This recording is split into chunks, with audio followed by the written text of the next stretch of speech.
retirez-vous de la tête, un bon vendeur, c'est pas un tchatcheur. Un bon vendeur, un bon négociateur, c'est quelqu'un qui est préparé. Quand vous parlez, ce que vous dites, c'est sensé, c'est clair, c'est chiffré, c'est timé et c'est structuré. C'est super. Ah ouais, silence, arme de destruction massive, arme de négociation massive. Il n'y a pas qu'une solution, c'est la préparation. Comme je le dis tout le temps, si on me donnait 1 heure pour pouvoir couper mon arbre, 55 minutes de mon premier temps, je le passerai à aiguiser ma hache.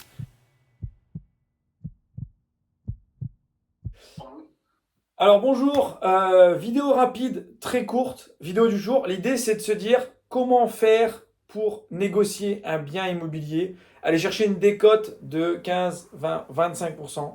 Si tu regardes cette vidéo, c'est probablement que tu cherches un bien immo et que dans l'idée, c'est que tu as envie d'aller chercher une belle négo. Comment faire? Comment nous, on fait avec Simon pour réussir? Quelques tips, quelques points. Simon, du coup, je te laisse gérer la parole. Comment toi, tu fais pour aller chercher de la négo? Écoute, merci Nico, bonjour à tous. Ouais, épisode au frais face aux chaleurs de cette fin de mois de juin, pardon. Donc technique que moi j'utilise vraiment au quotidien à chaque fois en visite. Déjà en amont de la visite, c'est vraiment de savoir préparer ce qu'on va aller visiter, prendre le plus d'infos sur les prix au mètre carré de la ville, sur le secteur, combien ça peut se louer, est-ce que le bien est au-dessus ou en dessous du marché. Enfin voilà, regardez avant tout toutes ces infos-là. Après, une fois qu'on a téléphoné à l'agent, même si on n'arrive pas à trop avoir d'infos, on aura tout ça le jour de la visite, c'est essayer d'avoir le maximum d'infos. Donc ça, après, une fois qu'on est sur le terrain, Nico, qu'est-ce qu'on demande en visite? Qu'est-ce qu'on fait à l'agent? Récupérer le maximum d'infos. Lorsque vous faites votre visite, ou même au téléphone, l'idée c'est de savoir est-ce qu'il y a des travaux, si oui, quoi, avoir une première estimation, est-ce que eux ils ont pu faire des devis, etc. Demandez-les, récupérez-les par mail. Sinon, ce que vous déplacez, c'est de regarder du coup quels sont les travaux, les estimer. La deuxième partie, le DPE, c'est quoi la lettre, c'est quoi la ressortie sur l'électricité, etc. Quoi, combien ils estiment les travaux. Et posez énormément de questions dans votre visite à l'agent immobilier sur le vendeur. Pourquoi la maison elle est en vente? Qui vend la maison? Dans quel contexte? Comment se trouve le vendeur dans sa logique? Est-ce qu'il y a eu des offres? Qui a fixé le prix? Pourquoi? Etc. Franchement, dans ces moments-là, toutes les infos que vous allez récupérer, c'est des cartouches que vous allez pouvoir envoyer dans votre négo.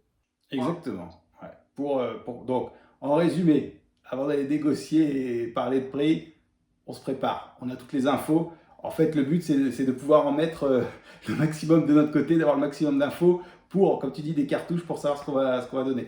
Après, un point à dire sur la négo, faut pas se sentir mal à l'aise avec ça. Hein. La négo, c'est un jeu, c'est comme une pièce de théâtre. Hein. Vous rentrez dans la visite, vous mettez votre masque du professionnel de l'immobilier, de l'investisseur locatif. Et faut pas avoir peur de dire je vais arnaquer cette pauvre personne ou est-ce que je me sens légitime ou pas à faire ça. Non, non, c'est pour vous le but. La rentabilité va se faire aussi au moment de l'achat, donc une bonne négo fait partie intégrante de la bonne rentabilité globale du projet. Après Nico, dis-moi toi ce que tu... Comme on se l'est dit là, je fais exactement tout ce qu'on s'était dit là. J'estime les travaux, je fais toute cette partie-là pour pouvoir justement faire une offre précise et que je puisse toucher en fait la corde sensible. L'idée, c'est à chaque visite, j'essaye de partir avec un second prix. Ça, c'est la première des bases, que c'est auprès de l'agent immobilier ou autre, d'avoir le dernier prix auquel elle s'était fixée. Et deux, je vais faire une proposition que moi j'appelle toujours une ouverture à l'extrême, qui va un petit peu court-circuiter le vendeur, qui va un peu court-circuiter tout ça. Et je sais que par rapport à ce que je viens de donner comme prix, j'ai encore une petite marge de latence. Mais c'est important de faire une ouverture à l'extrême forte et impactante. Troisièmement, ouverture à l'extrême très forte. Concrètement, ça veut dire quoi? On a par exemple un bien qui est affiché 130. D'après nos recherches, on a vu que le marché était plutôt autour de 100, 110. Nous, on aimerait bien l'acheter 90 pour être bien. Donc, ouverture à l'extrême, concrètement, ça veut dire quoi? Eh ben, si je m'aperçois, ouais, tu vois, si je m'aperçois que je peux, et attention, chaque fois que je vais faire une propos, je l'argumente avec un mail complet où je vais chiffrer les éléments que j'ai pu constater, les points de rénovation, les points de structure qui sont importants. Mais j'ai pas de limite, je peux proposer 79, je peux proposer 75 pour arriver, pourquoi pas 85. Et je sais que ma target finale peut être 90, mais n'hésitez pas à proposer une offre, euh, même si vous trouvez ça un peu choc de la faire, mais qu'elle soit cohérente. Ça reste important. Ok, ouais. Bah, de toute façon, c'est comme ça qu'on va avoir on va dire notre base et notre départ de négociation. C'est-à-dire que le vendeur dira, oula, l'offre, moi j'ai reçu une offre minimum à 80, c'est pas passé. Bon, bah tu sais que maintenant ta négo, elle est entre ton 75 et ton 80 et que tu trouveras un terrain d'entente à ce niveau-là.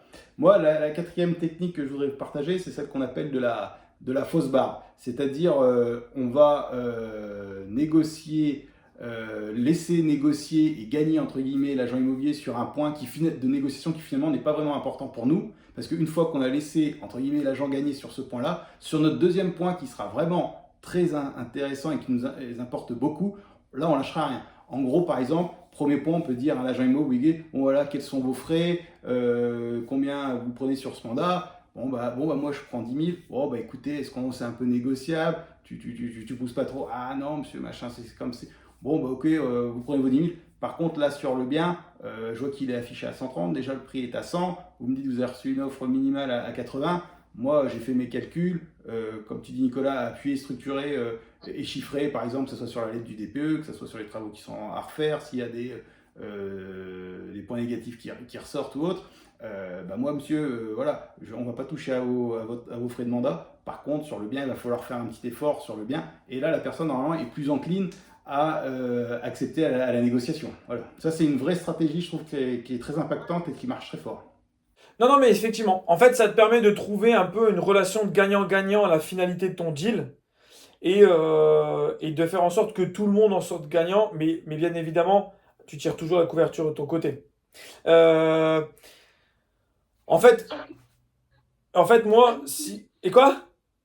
Là, j'allais dire cinquième banc pour toi, mais non, alors. Ah ouais, ouais. Bah, en fait, moi, du coup, ce que je m'étais noté, c'était, voilà, si je dois faire un peu le point de tout ce qu'on s'était dit là, je me prépare à fond, ça vous l'avez compris. Pour moi, c'est vraiment la clé du succès. Je fais une étude sur la partie marché. Je sais exactement les villes qui n'ont pas connu de baisse sur la croissance de l'immobilier, là, des prix de l'immobilier. Je connais les villes qui sont en difficulté. Je connais la demande locale. Je connais également la partie travaux. J'essaye de le chiffrer au maximum avant même de me déplacer. Lors de ma visite, quand j'ai des doutes, je mesure pour pouvoir demander après un pro si j'ai besoin de vérification. Je prends tous les éléments importants en photo. L'estimation du loyer, je regarde avant de me déplacer. Je regarde sur le bon coin quels sont les loyers pratiqués sur le secteur pour un 50 mètres carrés, pour une maison ou autre. Si je m'aperçois qu'il est un peu en deçà au moment où on se parle, je ne le dis rien, je le garde pour moi, mais je sais que je vais pouvoir augmenter mon loyer. Ok? Bon, analyser les DPE, est-ce qu'il y a le permis de louer, etc. C'est super important avant de vous déplacer. Et l'idée, c'est d'avoir un objectif clair sur la rentabilité que vous allez demander par rapport à votre offre, quelle sera la rentabilité de votre projet global. C'est super important de maîtriser vraiment, vraiment tous ces chiffres. Moi, je dirais donc, alors, cinquièmement, pour moi, je dirais, ça, c'est une technique rapide et facile qu'il faut faire et qu'il faut pas être gêné de la faire, c'est le silence. Vous savez, les personnes sont souvent gênées d'avoir un silence de 1 seconde, 2 secondes, je ne sais pas si vous avez déjà essayé, mais un silence de plus d'1 seconde, voire plus de 2 secondes, ça peut être long et gênant pour certaines personnes. Et là, l'agent immobilier va se dévoiler, il va forcément vous donner des infos clés et qui iront dans votre sens de la négociation. Non, mais c'est exactement ça. Et notamment sur des questions un peu déstabilisantes. Moi, j'essaie de toujours les poser sur la fin, c'est-à-dire qui a estimé la maison, sur quoi vous êtes basé. Laissez un silence.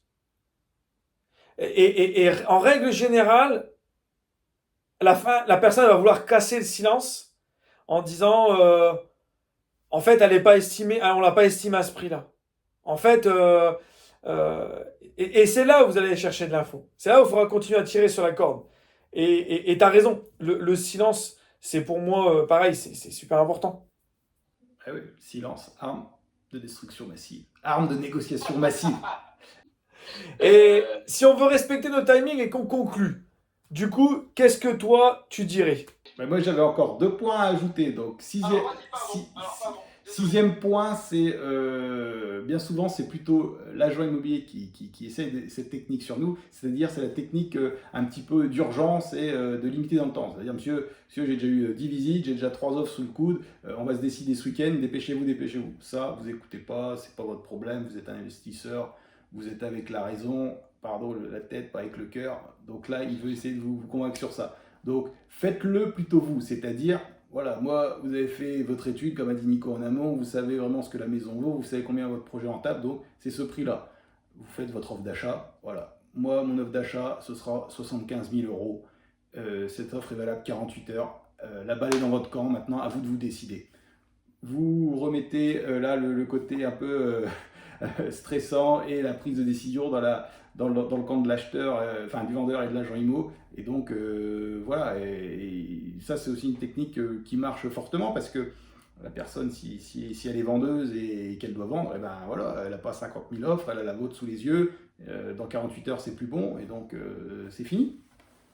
Ça, pour moi, c'est aussi un élément essentiel.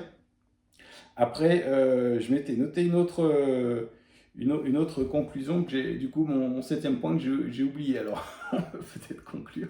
Bah, en tout cas, non mais ce que tu disais, c'est vrai que c'est important, ne serait-ce que pour votre crédibilité, vous êtes le time keeper. C'est vous qui déterminez les timings. De par votre posture, votre façon de vous exprimer, etc. De toute façon, l'agent immobilier va vite ressentir quand vous êtes un professionnel. Ça se voit, ça se sent, ça se vit. Et donc, il va voir qu'il ne pourra pas mettre ce niveau de pression. Et dans votre offre, par contre, vous n'hésitez pas à recontrebalancer. Comme disait Simon, votre offre est valable 72 heures, etc. etc. Donc c'est vous le maître du temps.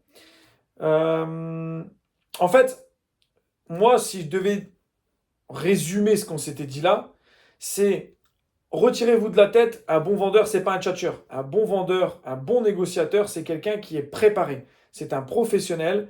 Quand vous parlez, ce que vous dites, c'est sensé, c'est clair, c'est chiffré, c'est timé et c'est structuré. C'est super important. Et pour pouvoir avoir cette posture, cette assurance, il n'y a pas qu'une solution, c'est la préparation. Comme je le dis tout le temps, si on me donnait 1 heure pour pouvoir couper mon arbre, 55 minutes de mon premier temps, je le passerai à aiguiser ma hache. Vous, c'est exactement la même chose. Vous devez être préparé, préparé, préparé. Est-ce que tu avais un point que tu voulais rajouter, toi, Simon? Oui, ça y est, je l'ai retrouvé en venant, mais c'est pas un point de négociation vraiment particulier qu'on a pu dire. Mais moi, pour conclure, je dirais que voilà, négocier, ça s'apprend. Et donc pour moi, c'est des visites, des offres d'achat, des offres d'achat. Enfin, si vous faites une offre d'achat et qu'il n'y a pas de contre-négo derrière, c'est que vous n'avez pas négocié, c'est que vous avez mal négocié. Donc entraînez-vous à faire des offres d'achat, entraînez-vous à négocier. Vous allez avoir des refus, mais c'est pas grave parce que ça ne rentre pas dans votre schéma de rentabilité que vous êtes on va dire imposé. Et c'est pas grave. Il y aura des opportunités, il y en a tous les jours sur le Bon Coin. Il faut bien acheter pour être rentable et ça passe par une bonne négo. Voilà pour moi le mot de la fin. Non, mais c'est. Alors, je suis complètement aligné avec toi. On sait aussi que tout le monde n'est pas à l'aise avec cet exercice. Ok? Donc, n'hésitez pas. N'hésitez pas. On a essayé de vous partager des tips. N'hésitez pas à faire appel à nous via la Fédération Investisseurs Locatifs.